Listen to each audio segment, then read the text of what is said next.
And I should say that this kind of get-together, this physicists getting together to discuss these problems is very important.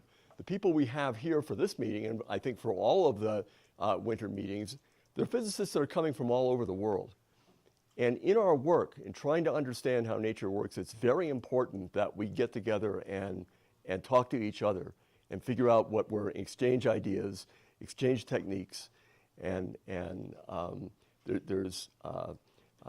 it's very important for the way our subject works. And these public lectures are great because it allows us to share not only our discoveries with the public, and especially with the Aspen community, but also kind of share our passion for the subject. So this particular subject is one that the Aspen Center has played a big role in developing. In fact, one of the benefactors of the Aspen Center was Hans Bethe, a very famous physicist. He was the guy that figured out how stars shine, at least for a long time anyway. He got the Nobel Prize in physics for that work sometime, I think, in the 1960s. But he also drove forward this field and kind of was one of the founders of this field of trying to understand the collapse of stars and phenomena in the cosmos, and the connection of that with the physics of the ultra-small. So it's my pleasure to introduce our speaker tonight, who's Dr. Luke Johns, from Los Alamos National Lab, where he is a Richard P. Feynman postdoctoral fellow there. Luke got his PhD at the University of California, San Diego. I think I remember him there. Mm-hmm. He was my graduate student. And then he was a NASA Einstein postdoctoral fellow at UC Berkeley before going to Los Alamos.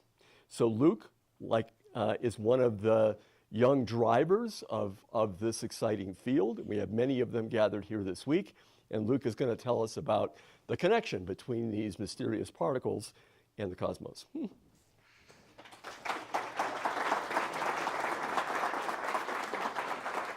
Well, thank you very much, George. I appreciate the introduction. Thank you all for being here. This is very exciting for me, my first time in Aspen. So our central character this evening will be the particle known as the neutrino. But I actually want to start at a point in time long before the neutrino was ever conceived of. John Wilkins was a philosopher and a bishop, and in some respects what we might now call a science popularizer. And in one of his books he wrote this: "By the help of Galileo's glass, his telescope, we are advanced nearer unto the heavenly bodies." The telescope had been invented a few decades prior to his writing this, with many of the major innovations being made by Galileo. And here Wilkins is distilling down the significance of this invention as he views it. It's as though we're transported by the telescope and we can see distant bodies, the moon and the planets and so on, up close. Now this was a tumultuous period intellectually when Wilkins was writing. The Copernican revolution was underway. Newtonian physics would emerge later in the century. And I find this fascinating. Wilkins himself, in the mid-1600s, was speculating on the possibility of traveling to the moon, space travel, potentially encountering an alien civilization there. That's what this book is about, in fact. So advances in astronomy were prompting radically new and imaginative ways of thinking. And yet, as transformative as the telescope was, all it really did, technically speaking, was sharpen one of the senses we already have, right? We could see more clearly, more distantly, but we were still ultimately relying on human vision as a way to learn about the universe. And from the cosmic standpoint, there's really nothing that special about the human eye. Now, of course, we do continue to learn a great deal from observing the universe in visible light. And so the modern day descendants, so to speak, of the first telescopes are optical telescopes, like at the Vera Rubin Observatory, which is perched up here in the mountains in Chile. It saw first light last year, so it just began operating. And obviously, visible light astronomy has come a long way since Galileo's time. Probably everyone here has seen images from the Hubble Space Telescope, which launched in 1990. If you go to the Rubin Observatory website, you can see some amazing images they've already released. They plan to eventually produce images of billions of galaxies. But nonetheless, the broad theme in the history of astronomy is an expansion towards seeing the universe in ways that the human eye can't. And so sometimes you'll see the term multi-wavelength astronomy used to refer to observations carried out using electromagnetic radiation across the spectrum. Another way of putting that is just different wavelengths of light. And in the present day, space agencies like NASA and ESA, the European Space Agency, ensure that we cover everything from gamma rays and X-rays up through UV, visible, IR, all the way to microwave and radio.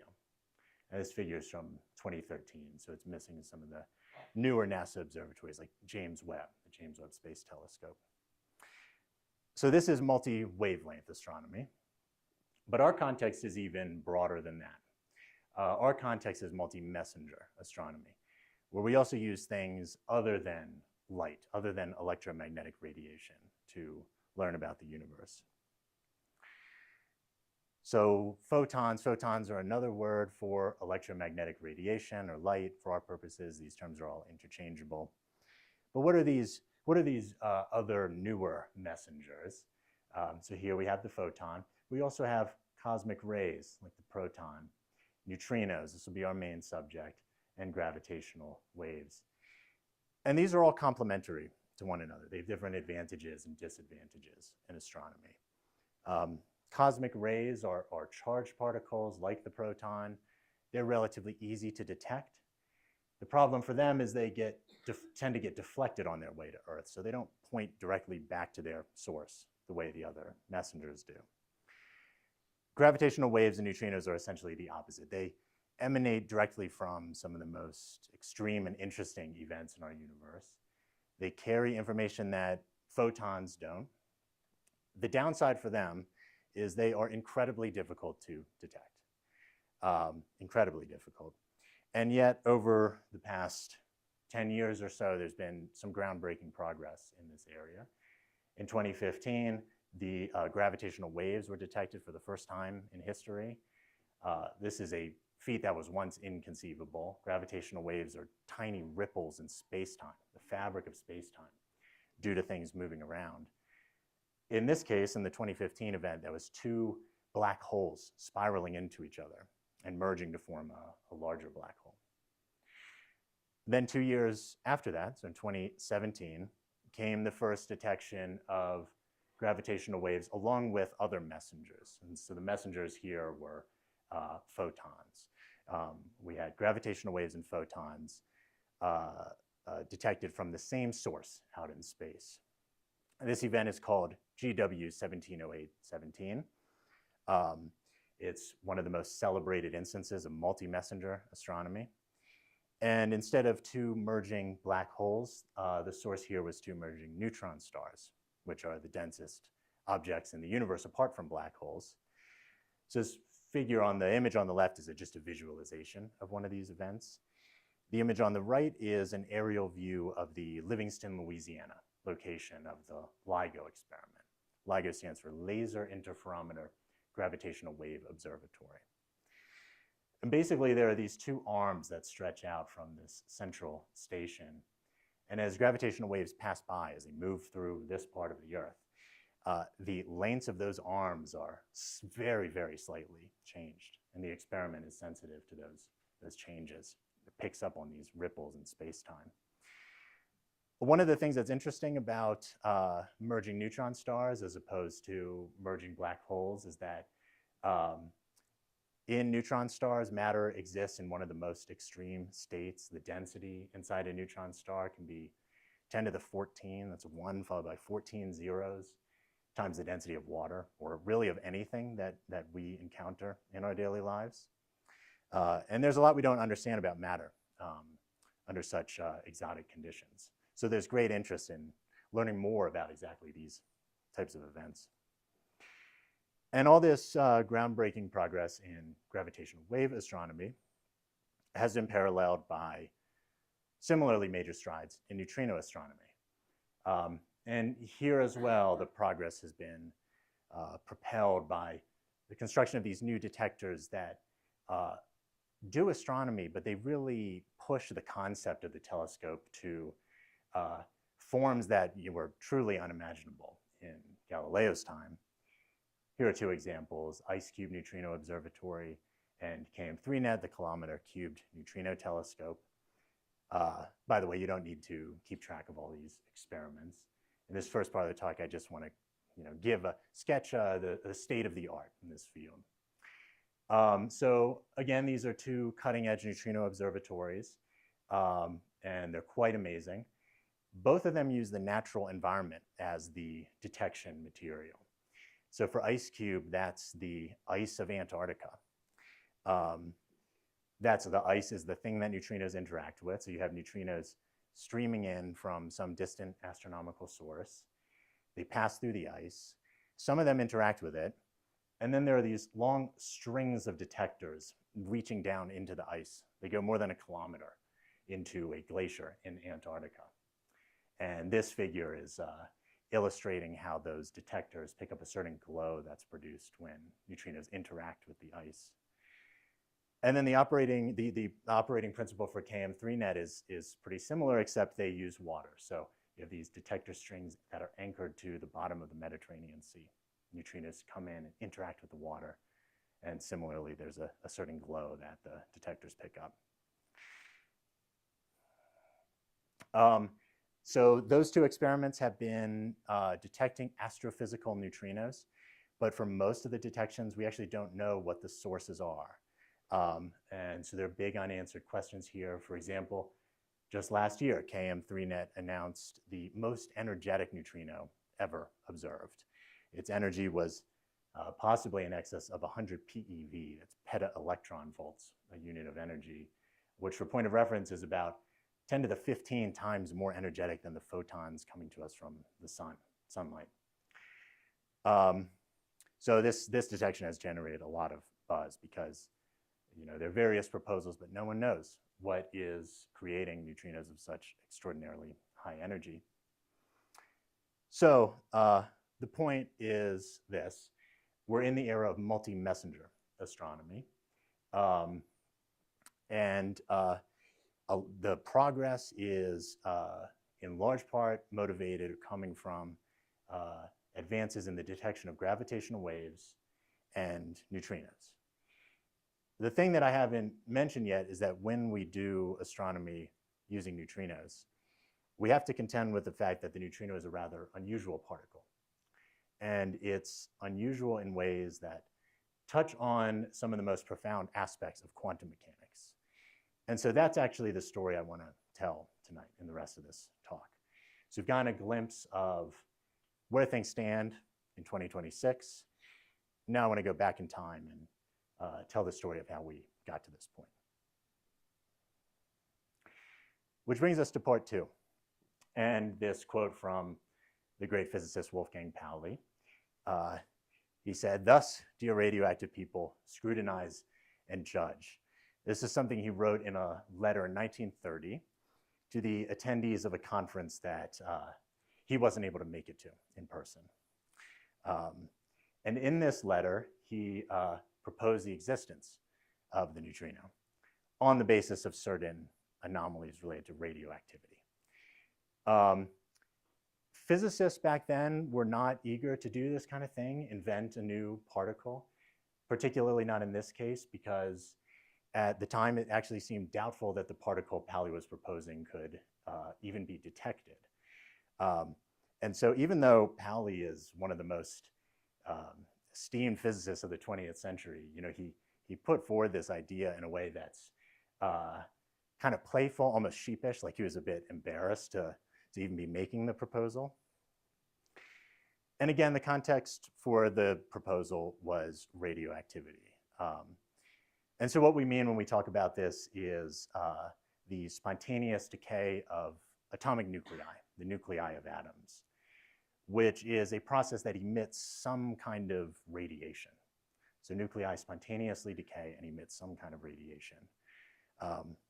With the benefit of hindsight, we can appreciate that this is actually a form of the transmutation of the elements that, for centuries alchemists had sought. This wasn't, initially clear in the pioneering experiments of people like Henri Becquerel and Pierre and Marie Curie. But what was clear was that some kind of energy was being emitted by certain substances like radium for no apparent reason. And over the subsequent decades, one of the driving goals of physics was to ascertain what the form of that energy was. And so this line of investigation led to the 1930 proposal of the neutrino, which Pauli called a particle that cannot be detected. And you can see Pauli here on the right sitting next to Enrico Fermi and Werner Heisenberg, who are two of the other architects of quantum mechanics. So Pauli thought the neutrino was undetectable, but the situation changed during World War II and in its aftermath due to the development of nuclear science. And the key technologies here were nuclear weapons, of course, and nuclear power. And I've included here a quote from Frederick Reines. He wrote, "I was involved during and then subsequent to the war in the testing of nuclear bombs, and several of us wondered whether this man-made star," he means the bomb, "could be used to advance our knowledge of physics." Reines was one of two Los Alamos scientists, along with Clyde Cowan, who would, in 1956, in fact, detect the neutrino and confirm Pauli's speculation about the existence of a new particle. Reines, during the war, was involved in the Manhattan Project, and interestingly, maybe a little bit disturbingly, his first proposal for an experiment would have used a nuclear bomb as the source of neutrinos, which in retrospect seems a little crazy, but the challenge there, of course, is you want your detector to be close enough to the bomb to detect neutrinos without being completely obliterated. So he and Cowan, in the end, settled on a nuclear reactor instead of a bomb. They figured that would be the best option. And they succeeded in making the detection. And so Reines would go on to be awarded a Nobel Prize for this work. And there was a cultural impact from all of this. So this is a poem by John Updike. He wrote for The New Yorker in 1960. Every neutrino physicist is familiar with this. So these are the starting lines. Neutrinos, they are very small. They have no charge and have no mass and do not interact at all. The Earth is just a silly ball to them through which they simply pass. And the title, Cosmic Gall, that's referring to the gall of neutrinos to be passing through us all the time, as they do, without our consent, you might say. So the ending lines are, you call it wonderful, I call it crass, right? So he's having fun with this idea that neutrinos are sort of like brazenly everywhere.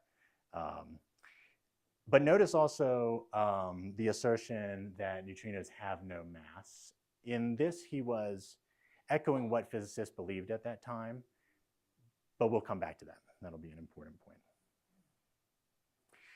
So Reines and Cowan detect the neutrino in 1956. The following decade, in the 1960s, neutrino astronomy begins. And the goal is to observe neutrinos from the sun to confirm how stars shine. Scientists at that time believed correctly that the sun is powered by nuclear reactions in its core. And so like nuclear explosions and like nuclear reactors, it should therefore produce neutrinos. And so the first goal in neutrino astronomy was to detect these neutrinos, because if they can be detected, they'll provide direct validation of the theory that the sun is nuclear powered. And so the home stake experiment starts running in the late 1960s. So this again is an ambitious project aimed at detecting solar neutrinos from the sun. It is stationed almost a mile underground in what was one of the deepest gold mines in the world. The advantage to being underground, this is a common thing for neutrino experiments, is that the Earth provides a kind of shielding. It stops all the other particles that you don't care about from making it into your detector, ideally leaving only neutrinos, which are very weakly interacting, so that if you register a detection, you know it's a neutrino. That's the advantage to being deep underground.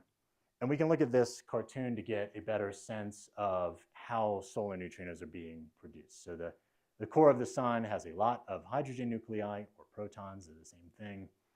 And at high temperature, like you find in the core of the sun, they can fuse into helium nuclei and some other particles, positrons and electron neutrinos. This is a certain type, or we call it flavor, of neutrino. And it's neutrinos from reaction pathways like this one that Homestake was trying to detect. And they succeeded in doing so. But from the jump, from 1968, when the first results were announced, there was a deficit in the number of neutrinos that were observed. So again, there was a theory for how the sun is powered. It predicted and predicts a certain rate of neutrinos passing through the Earth, but Homestake only observed about a third of that rate. And I mean, you know, you have to consider there are experimental errors that could be involved. You have to wonder, do we really understand the sun that precisely? How well can we model the sun?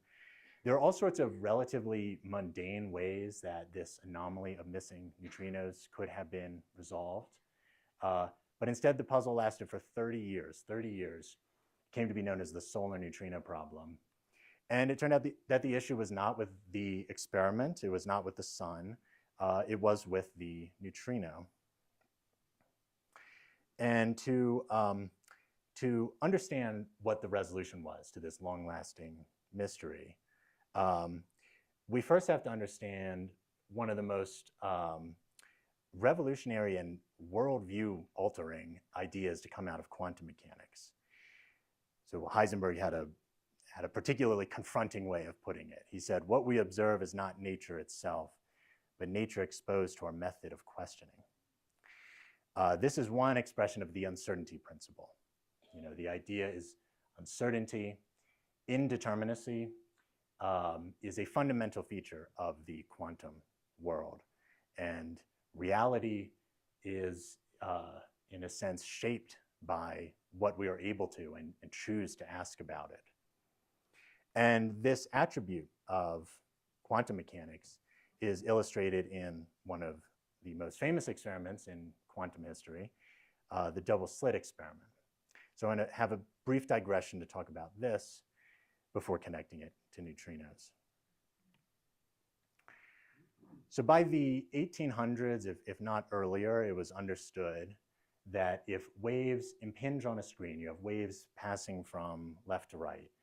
If they impinge on a screen with two narrow slits in it, they'll form an interference pattern on the other side.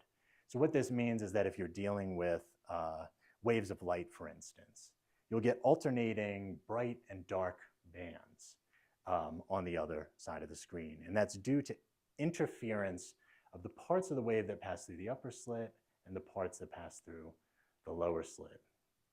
So this is not necessarily obvious or intuitive if you haven't studied physics. But for the purposes of this talk, we'll just take it for granted that this is an attribute of waves.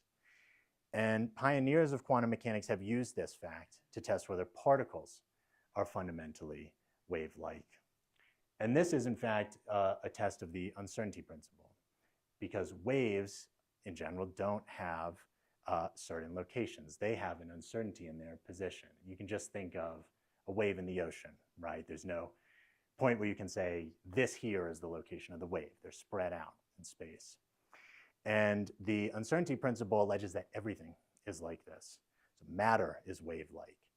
And you know, the old and intuitive notion that matter is made up of particles with definite locations in space is a fiction. That's what quantum mechanics asserts. And it's what is being tested if you run an experiment like this using a beam of particles in place of your incoming waves. And experiments like this do indeed confirm the wave-like nature of matter as predicted by quantum mechanics. So the legendary physicist Richard Feynman said that the double slit experiment contains the heart of quantum mechanics. And this diagram here actually comes from his famous lecture notes. So let me explain this. It's a version of the diagram on the previous slide, but spelled out a little bit more. So you have an electron gun that sprays electrons at a wall with two openings in it. Behind the wall are two masks. So these are movable blocks that you can use to block one or both or neither of the two openings. And then behind those are the backstop and an electron detector, which you can slide up and down the backstop to determine the fraction of electrons arriving at that location. Now, curve P1 shows what you would get if you were to block the second opening, so that you know electrons must pass through opening number 1. Curve P2 shows a similar thing if you block opening number 1, so that electrons must pass through opening number 2. These black and white images are what you actually see experimentally. The curves are theoretical predictions consistent with the experiment. And then P12 is what you observe if you have both of these openings unblocked. And here we see the interference pattern, alternating bright and dark bands. And this figure on the right now is from a more recent study where electrons are fired from the electron gun one at a time so that you can see this interference pattern build up gradually, particle by particle. And this is telling us that particles do behave like waves. When you have both slits unblocked, the electrons interfere with each other. It's as though they pass through both of these slits at the same time, just like waves do. On the other hand, if you block one of the openings, then you see no interference. And so, as Heisenberg put it, the path of the particle comes into being only because we observe it. When we don't know which path the electron follows, it's as though there is no path. Or if you prefer, it's as though the electron follows all paths simultaneously. So we have experimental evidence to confirm this quality of quantum mechanics. But how does this all relate to neutrinos? So in the 60s, when the Homestake experiment was running, and long after that, neutrinos were widely thought to be massless. And again, recall the poem by John Updike. But some physicists entertained this radical alternative, that maybe their masses were not exactly zero. They were instead small and indeterminate. And when I use the word indeterminate here, I mean it in the same way that the path of the electron is indeterminate when both slits are open. So again, it's as though the electron passes through both holes at the same time. And similarly, according to this proposal, it's as though the neutrino has different masses all at the same time, which is a very bizarre notion. And this line of thinking leads to the idea that the missing neutrinos might be analogous to the dark bands in a double slit experiment.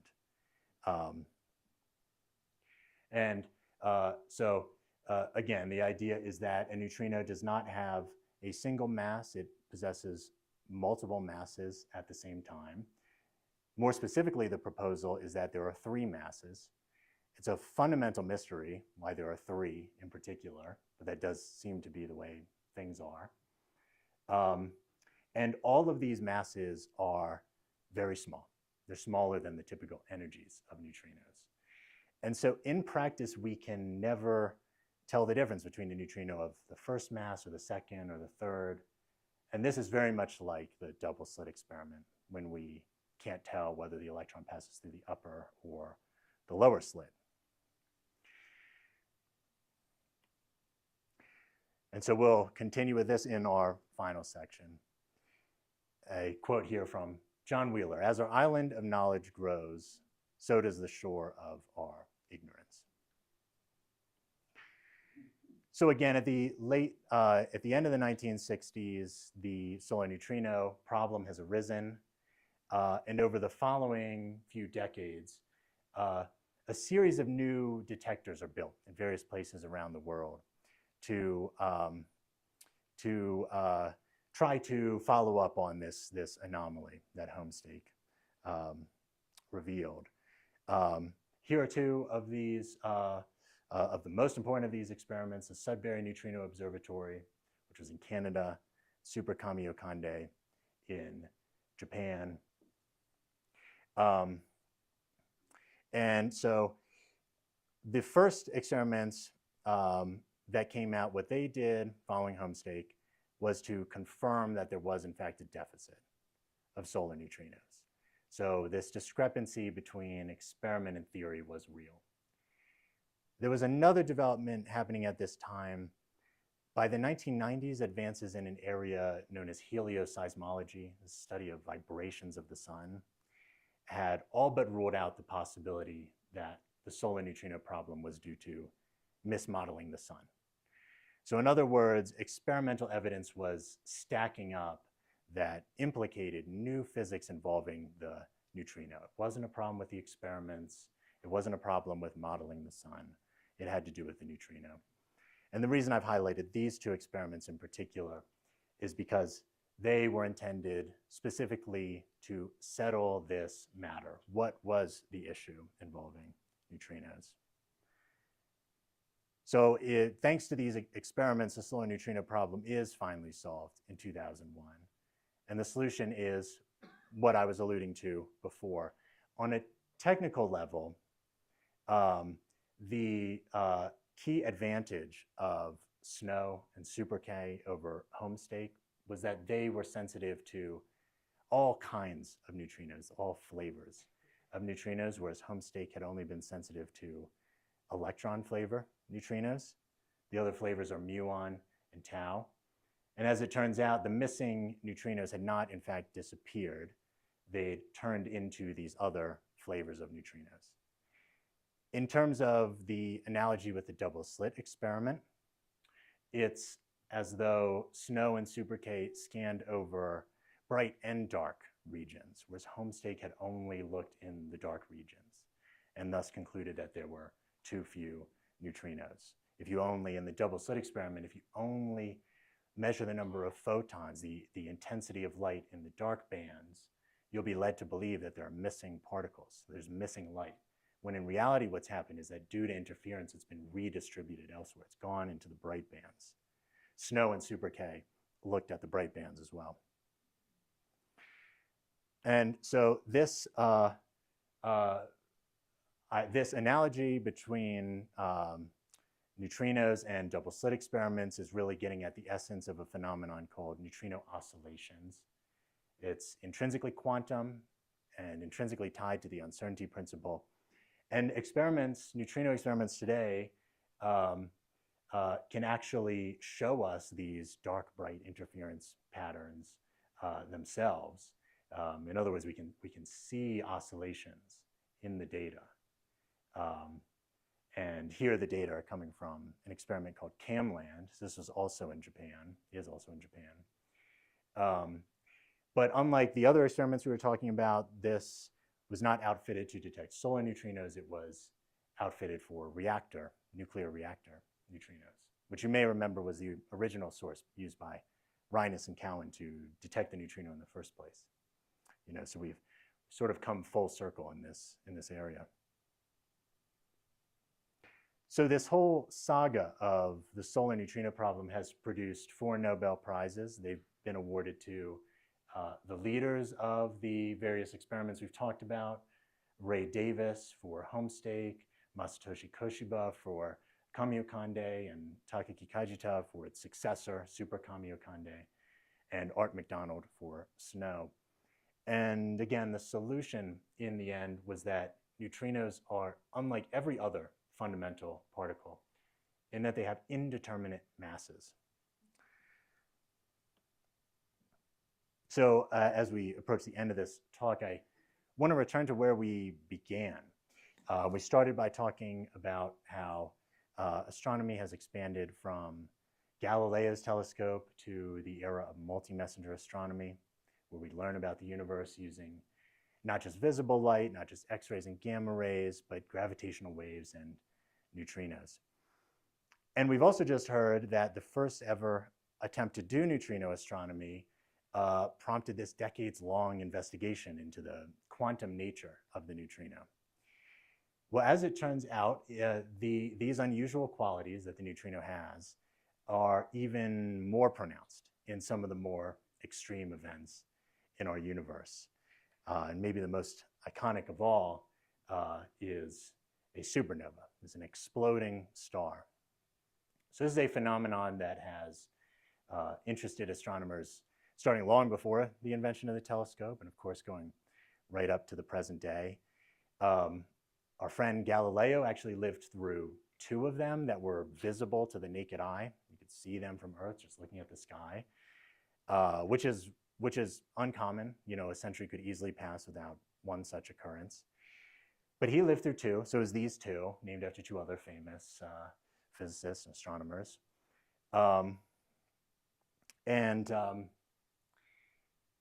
And so these are, I'm finishing by highlighting these for 2 reasons. One is that, actually, let me move on to the next slide before I say this. Although we have detected many supernovae in light, only once in history have we detected supernovae in something other than light, exactly once. And that was this final supernova. So this was in 1987. The only supernova yet detected in neutrinos. No supernova has yet been detected in gravitational waves. But why is it, why is it that the only multi-messenger observation of a supernova happened almost 40 years ago, when neutrino observatories were much less sophisticated and gravitational wave observatories didn't even exist? What it comes down to is that supernovae near the Earth are rare. There hasn't been one since 1987. And so I want to close with this.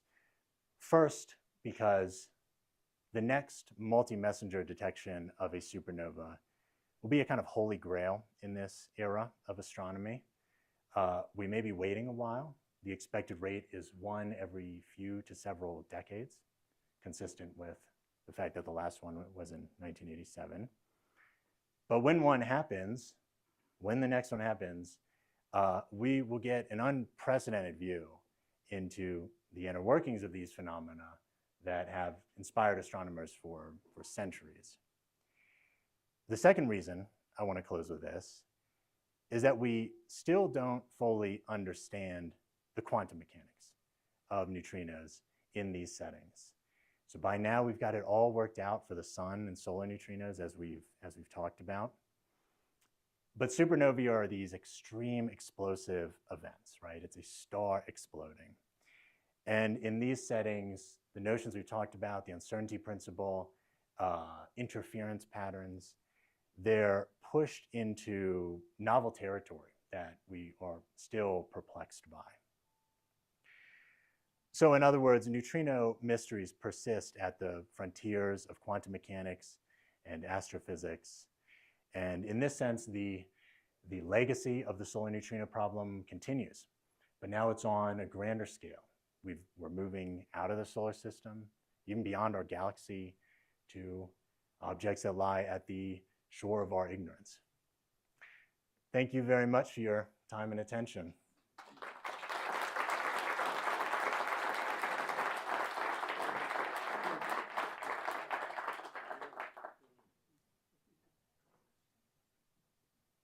Thank you, Luke.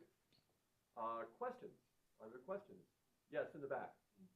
Yeah, so this picture here is from the James Webb telescope, which I don't think existed in 1987.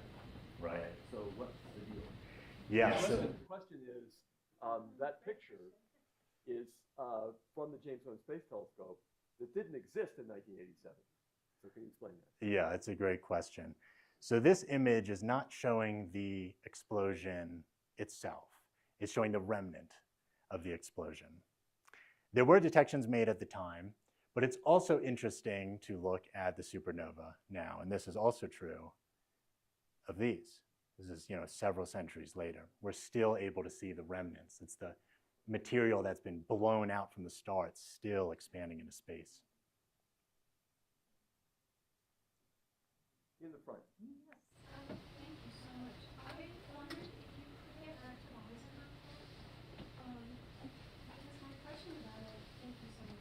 My question is he saying that quantum physics is really an epistemological issue, meaning it's really a certain way we know? Or is he saying that it's your interaction, so it's more, honestly, ontological, not his jargon, but it's more about the way things really are, because now we know that it's participatory. Yeah, so the question is, go ahead, repeat. is this quote suggesting that quantum mechanics is about how nature really is or what we know about nature? I think Heisenberg's personal view, he actually wrote as well. I think his personal view was more epistemological. It was about our knowledge. I think physicists today still dispute interpretations of quantum mechanics, but I think probably the most common view is that some of these early writers like Heisenberg perhaps overemphasize the role of the observer. The uncertainty is there, whether we, regardless of our knowledge. The connection is, if something is uncertain, that says something about what we possibly can know. So there's an intimate connection, I would say. But it would also say, it really tells us a lot about what the universe may be as well, right? So, okay, thank you so much. Is it the case with the indeterminacy of the neutrino's mass that the flavor of the neutrino is also indeterminate? Are those things connected, that the different neutrinos just differ based on their mass? And how does Repeat that relate? Yeah, the question is, does the indeterminacy of mass also apply to flavors? The flavor of a neutrino indeterminate? So I kind of swept flavor largely under the rug, except in a few places. Mass is familiar to all of us. Flavor is less familiar. It identifies how a neutrino interacts with other particles. Flavor is not indeterminate. Neutrinos are actually, because they're produced by interactions, and flavor identifies the interactions a neutrino undergoes, flavor is actually determinate.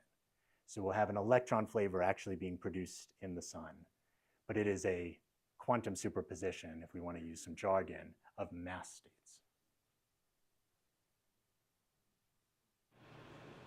How come it says here that neutrino physics, it's been recommended by to be one of the top funding priorities over there? How come? What's so? Why are neutrinos a top funding priority? This is important. This is the most important. Yeah, right. There's really like a whole other story that could be told, branching off about the significance of neutrino mass. I've emphasized the indeterminacy of it, which is a very interesting part. But there's another story. All of the other particles we know about, we have some idea of how they get their mass. So maybe some of you have heard of the Higgs boson, right? It was in the news a number of years ago when it was discovered. The Higgs boson is thought to give every other particle mass. It could give mass to the neutrino as well. But if it does, there must be some other new particles involved as well. And then there are even more, less standard scenarios for mass, let's say, for the neutrino. Those also involve new stuff. So, I mean, the gist of it is that discovering that neutrinos have mass for pretty technical reasons implies that there must be some other new stuff we don't know about. The question is, what portion of a nuclear reaction, and I think you answered, produces the neutrino among other particles in the reaction? Repeat that. What portion of what produces the neutrino? So neutrinos, yeah, yeah. So nuclear reactions were one of the motifs here, right? Neutrinos are produced, for example, when neutrons are turned into protons, or vice versa. And so that's essentially like a changing the nucleus of an atom in that way. You know, changing the composition of neutrons and protons will always give you some neutrinos. In many cases, gives you neutrinos. Yeah, the new neutrino experiment from Fermilab, it goes all the way to that mine on Yes. the ground, which I think is about 800 miles. And is that to try to determine why they changed their flavor? Right. So the question is, there's a new and an upcoming experiment associated with Fermilab. Dune, I think, is the one you're referring to. And the question is the goal there to investigate how they change their flavor? And the answer is yes. So once you know about neutrino oscillations, the fact that flavor can change, that introduces a number of apparently fundamental parameters into the universe, which describe the mixing of flavors. How how long does it take for a neutrino to oscillate? So there's a number of experiments, and Dune is one of the most promising that are targeting all of these fundamental parameters related to the neutrino. So they have a different way to detect those different flavors? So different experiments, I would say, are complementary to one another and do have different detection techniques. So just as an example, some of them are looking at the survival probability of an electron flavor neutrino, which means you create an electron flavor neutrino, and then you detect, you try to see how many electron flavor neutrinos you have at the other end. That's very much like what Homestake was doing. But you could also try to detect another flavor or produce another flavor. There are various combinations you can apply, and all of them give you different information. We ultimately have to combine all of this data in order to extract the fundamental parameters. I have understood that the flavor of the neutrino oscillates. So a single neutrino can become one flavor and then another, yes? So over time, if it does this, is there a certain order to which it oscillates through flavors, or does it, and does it start at a specific flavor, or can it start at any point and oscillate to any other flavor?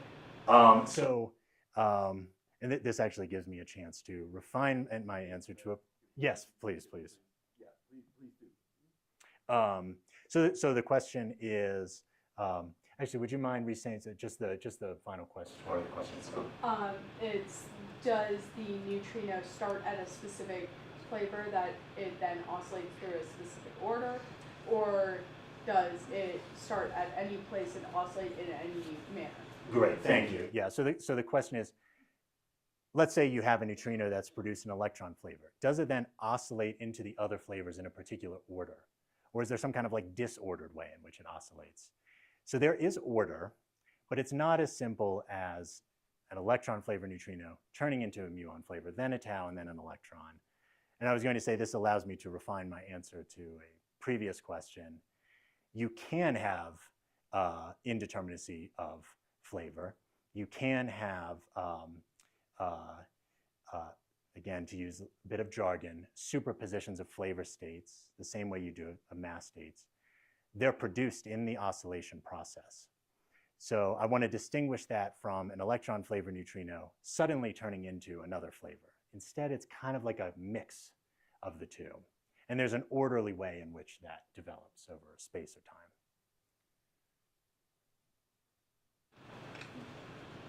You mentioned the weak interaction of neutrinos. Why is that? So, what is the weak interaction? The weak interaction? And why is that so with all these other things that interact in significant ways? Why do the neutrinos interact weakly? That's a very difficult question. I think the best we can say is that that is just the way it is. As far, we don't have a deeper theory to explain that. It is one of the really distinctive things about the neutrino, that it only interacts through something called the weak interaction. I said they interact weakly. This has two meanings, right? It's kind of this colloquial meaning that it's not very strong, but it also has a technical meaning that you're referring to. So we call it the weak interaction, and it's a fundamental force. And then the other is gravity. That's the other interactions that neutrinos have. That makes them special for all kinds of reasons. That's why they're so useful in astronomy. The fact that they only undergo weak and gravitational interactions. But at a deep level, we don't know why that is. That's a great question. Yes. Yeah, are the upcoming neutrino experiments likely to shed any light on the emergent physics beyond space-time? Are upcoming neutrino experiments likely to shed light on the emergent nature of space-time? One thing comes to mind. So this would be I would say this is a very speculative area of neutrino physics research. One thing that comes to mind is when you have a neutrino oscillating over a really long distance, many kilometers, you have a quantum system that can be sensitive to very small effects, including perhaps like the quantum nature or emergent nature of gravity. There are ideas along these lines, and some of the major experiments do come up with constraints along the lines of what you're thinking about. And probably the upcoming experiments will provide better constraints. Way over on the other side there. Is there a speed at which neutrinos travel? Yes. The speed at which neutrinos travel. Is there a speed at which they travel? Very close to the speed of light. Now, they do have a mass. So it's not exactly the speed of light, but we call them ultra-relativistic. It's very, very close to the speed of light. And in a lot of our calculations, we can approximate them as moving at the speed of light. Way on that end. My question is a little bit similar to, well, not so much that one, but where do you see the sort of research going in, say, a decade, 2 decades? Is it are we on the cusp of something? Or? Where is this research going in the next few decades? Yeah, I mean, I think, yes, almost certainly. And I'll go back to a couple of the experiments I was mentioning at the beginning, IceCube and KM3Net. One of the things that makes them so special is that they're detecting neutrinos at extremely high energies that no experiment before had been sensitive to. And they are coming up with surprises constantly. So there are also some other answers I think I could give about neutrino physics itself, but I've been emphasizing astronomy, so I'll go with this one. I think we are living through breakthroughs in astronomy due to these new neutrino detectors. One last question. Thank you. I had a follow-up question based on this high energy neutrinos. I was really intrigued by what you said. You said that some of these neutrinos that have been measured have 10 to the 14 times the amount of energy as sunlight. And so my question, I work in renewable energy and also in climate change. Can you foresee a future in which we could potentially capture that energy from these neutrinos and use it to do work or generate electricity? Yeah, the question is, can we potentially use these very high energy neutrinos to do work? Could we use them as a power source or something like that? Very interesting question. One caveat here with any kind of technological application of neutrinos is they're extremely hard to detect, right? They're extremely hard to interact with in any way. I think that there are probably some more technical issues in how you would turn this into a useful energy source. But I'll just say that's a very interesting line of thought. Thank you so much. Thank you very much.